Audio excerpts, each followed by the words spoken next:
E aí, galera do Novamente, o programa dessa semana está muito especial. Vamos falar de missões e mais precisamente de missões indígenas. Tá no ar o Ma é no Quapau e Miá Rural, tá certo? Novamente tá no ar.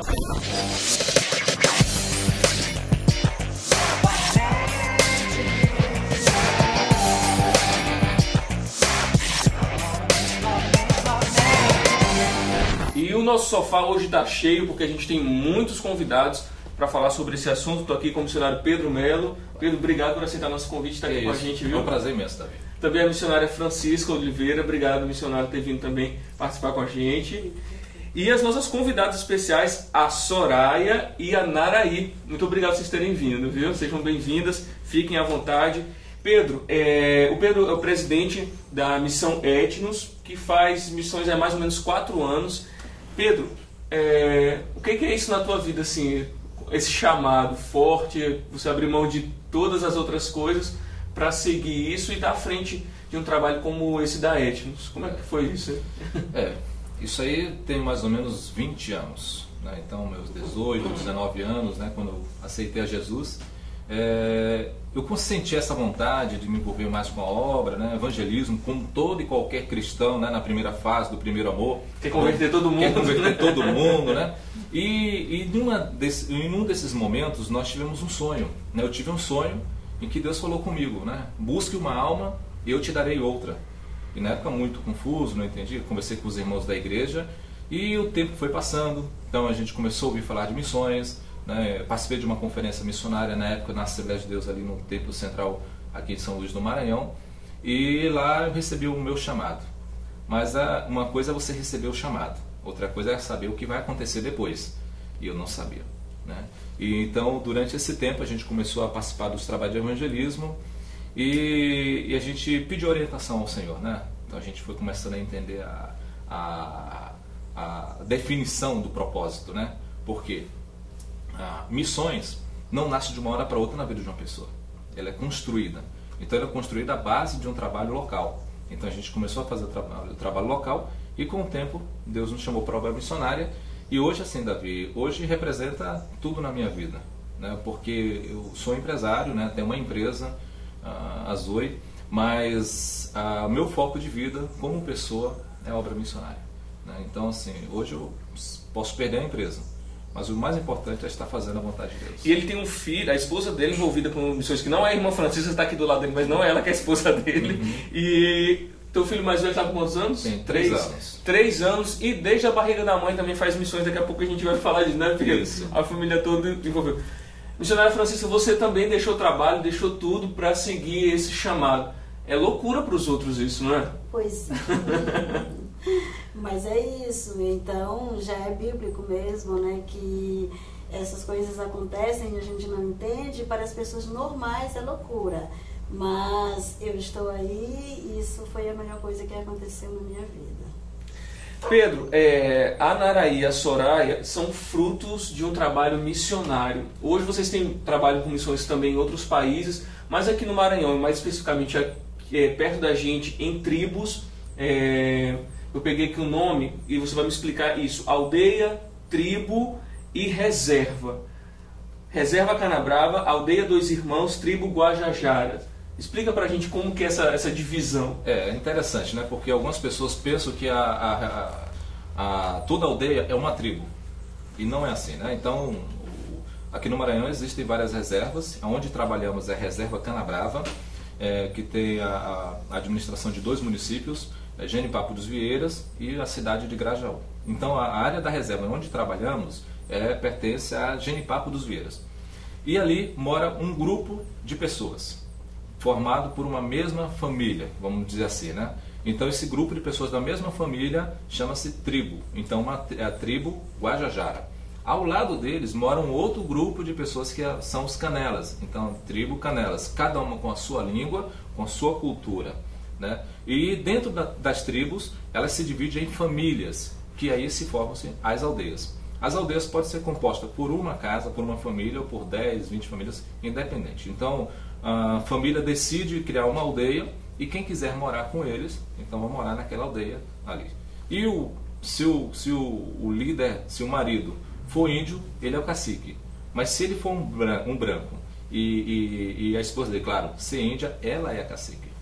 E a mulher que manda, aqui em São Luís é desse jeito, a mulher que manda, ela sempre vai ser a cacique lá na aldeia. Então, pegaram essa cultura indígena, já entrou na cultura do Naraí Soraya, me fala, hoje a cultura indígena já tem muita influência das coisas de fora, né? A gente percebe isso. Mas existem coisas que vêm sendo guardadas de muitos anos, de muito tempo. Como que vocês conheceram o Evangelho? Como é que vocês foram alcançados? Vocês tinham quantos anos? Conta aí para mim essa história. Como é que foi isso? Já existia um trabalho missionário lá? Chegaram os primeiros missionários? Como é que foi? Então, a primeira palavra de Deus que foi para a aldeia foi quando o marido de uma tia minha, que é casado com a índia, foi para a aldeia morar. Aí com essa ida dele na aldeia, aí nós se convertemos para ser crentes, né? Aí foi seguindo. Aí esse pastor que morava lá foi embora. Aí depois chegaram os irmãos, o irmão Pedro, a irmã Francisca. Aí depois eles foram conversando com nós, ministrando a palavra. Aí nós fomos entendendo devagar. Então primeiro vocês foram envolvidos ali por eles, mas depois vocês começaram a entender realmente a palavra e tudo. E hoje, como cristãos que vocês são, qual que é o desejo de vocês em relação a um chamado, talvez, ou a missão de vocês ali dentro de onde vocês vivem? O que vocês têm vontade de fazer lá? Trabalhar com crianças, ensinar a palavra de Deus para crianças, né? Isso que é bom. E ensinar, e ser exemplo para alguns jovens que moram lá na aldeia, aí não conhecem muito a palavra de Deus. Aí nós queríamos ministrar a palavra de Deus lá na aldeia, para que eles possam entender a palavra de Deus também. Bem, vou fazer uma pergunta que vai servir para vocês, missionários, e para as duas meninas, as nossas convidadas, a Naraí e a Soraya. Qual que é a principal dificuldade que vocês que vêm de fora, entrando nessa cultura, entrando naquele contexto para levar a palavra de Deus? Qual é a principal dificuldade, Pedro, que vocês percebem, missionária Francisca? A maior dificuldade é o idioma, né? Porque como eles falam o tupi-guarani e nós falamos o português, né? Então eles não têm a obrigação de aprender a nossa língua. A obrigação é nossa de aprender a língua deles. Então essa é uma dificuldade muito grande que nós encontramos ainda, porque por trás da língua tem a cultura, tem os costumes, tem a tradição, né? Então tem um conjunto de coisas que envolvem essa questão do idioma, e eu acredito que não seja somente nosso, mas de qualquer outro missionário em qualquer lugar do mundo. Se você não sabe não domina a língua, não adianta. Não há comunicação, não há como levar essas boas novas, né? E para vocês como pessoas de lá de dentro, qual é a dificuldade que vocês enxergam nos outros índios, nas outras pessoas que ainda não conhecem o Evangelho? Qual é a maior resistência, a dificuldade que vocês sentem neles? A dificuldade que nós sentimos lá é de que eles não entenderem a palavra de Deus. Porque tem muitos que não entendem muito português. Como nós não temos ainda a Bíblia na língua, aí nós pregamos mais o Evangelho em português lá na aldeia. Como é que é o culto de vocês? Nara ainda não ouvi a sua voz. Disseram que você é cantora, mas ainda não ouvi a sua voz. O culto de vocês, como é que acontece? É em português, é em tupi? Como que acontece lá? Tem alguns, né, que os irmãos que gostam mais, assim, cantar em português e em tupi mesmo. Eu levo duas, né, em português e em tupi, que eu gosto. Então, tanto na hora da pregação, quanto na hora das músicas também. E quais são os instrumentos que vocês utilizam lá na hora do louvor? O teclado e o microfone só. Ah, já tá, então o negócio tá eletrônico, né, Pedro? E o interessante é que ela falou a questão da mensagem, né? Sim. Se eles estão entre eles, a mensagem é em tupi-guarani. Não tem a necessidade do português. O português no culto, para ser falado, é mais usado porque quando os brancos estão lá. Quando vai começar o culto, o cumprimento lá, a paz do Senhor, como que fala lá? Como que é? Tupã e Caturral, irmão. Tupã E Caturral. E Caturral, a paz do Senhor.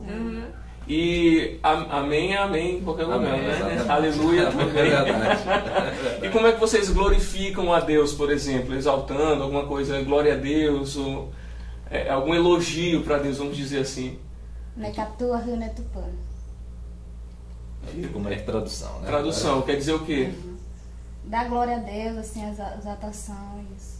E quem são as pessoas que podem, vou perguntar para a missionária Francisca, no seu caso você deixou tudo, você tem família, tem neto, né? Às vezes a gente tem aquela impressão de que quem não tem o que fazer vai ser missionário, ou quem não tem família, então vou me dedicar às missões. E não precisa ser assim, né? Você tem uma família, tem filhos, tem netos, e mesmo assim se dedicou a isso. Qualquer pessoa que realmente receber esse chamado pode exercer missões? Qualquer pessoa, desde que assuma esse compromisso diante de Deus, busque o Senhor e persevere, porque às vezes você é chamado, mas existem muitos entraves na sua vida. E se você for buscar esforço próprio, você nunca vai conseguir. Mas se você falar para Deus que realmente você está disposto, está disposta a obedecê-lo, no tempo certo vai acontecer e Deus vai assim abrir a porta de todas as facilidades para você chegar ali, desde que você queira, de fato.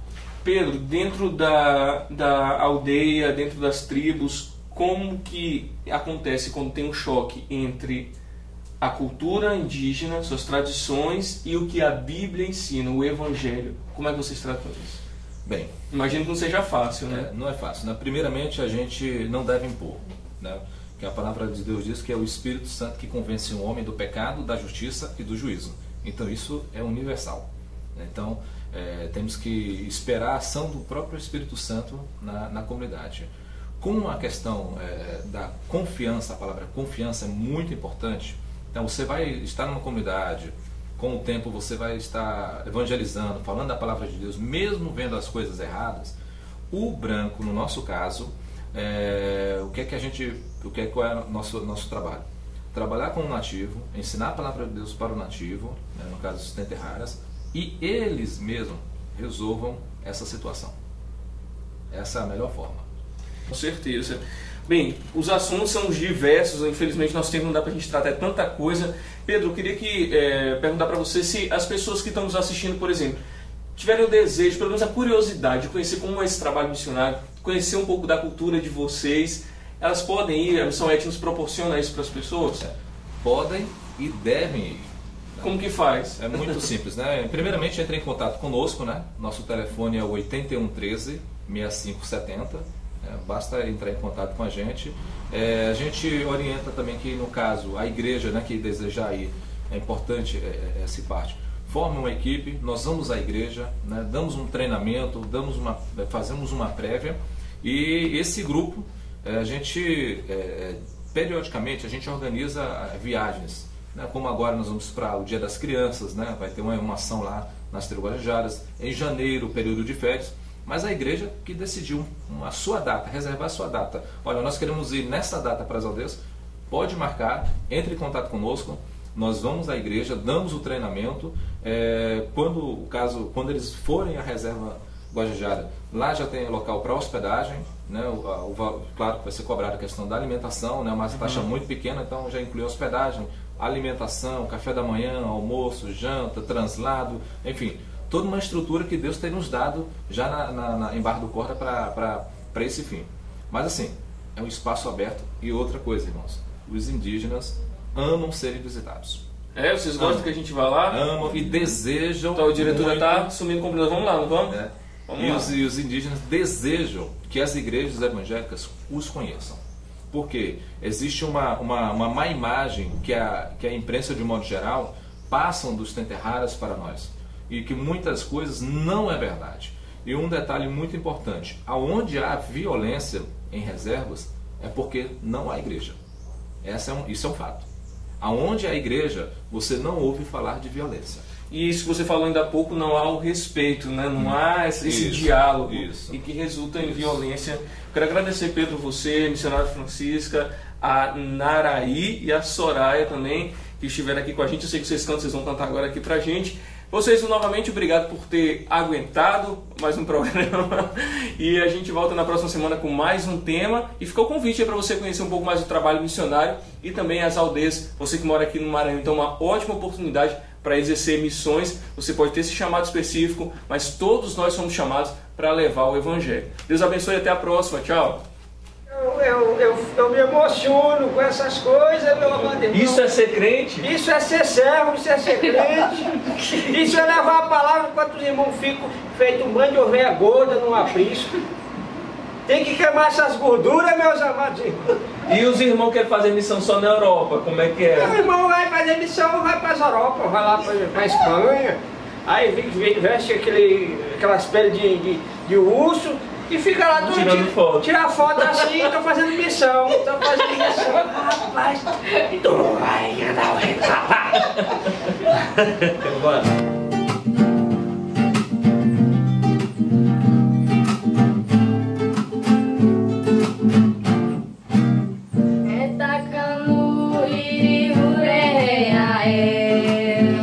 Jesus,